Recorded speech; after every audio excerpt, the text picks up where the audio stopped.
Assalamualaikum warahmatullahi wabarakatuh.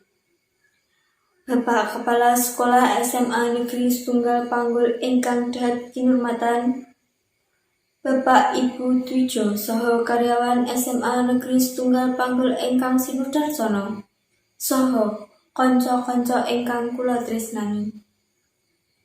Ing dinten ingkang rahayu niki, monggo kula lan panjenengan sedaya sareng-sareng ngaturaken puja saha puji syukur dumateng ngarsanipun Gusti Allah ingkang Maha Mirah.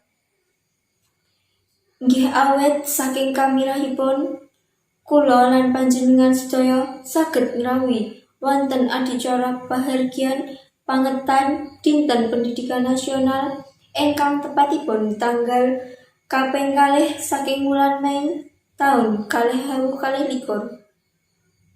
Shalawat saha salam mugi tansah kalimpahaken dumateng junjungan Nabi Muhammad SAW ingkang sampun nedahaken kula lan panjenengan margi ingkang leres.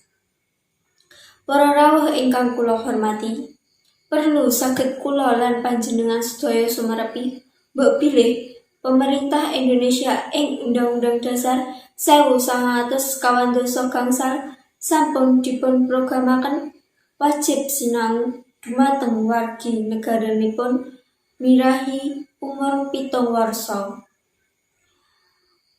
Kula lan panjenengan nggih sumerep ing agami Islam ingkang sampun dangu dumugi pinten-pinten abad punika.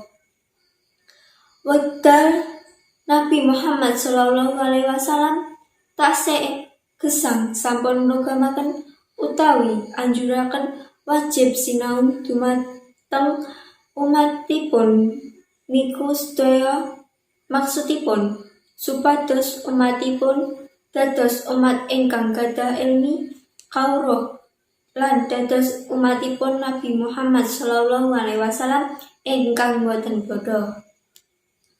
Masalah puniki kados pengendakane Nabi Muhammad SAW ing hadis riwayat Ibnu Abdul Ba'ar ingkang artosipun goleka ilmi puniki senadyan wonten negeri Cina.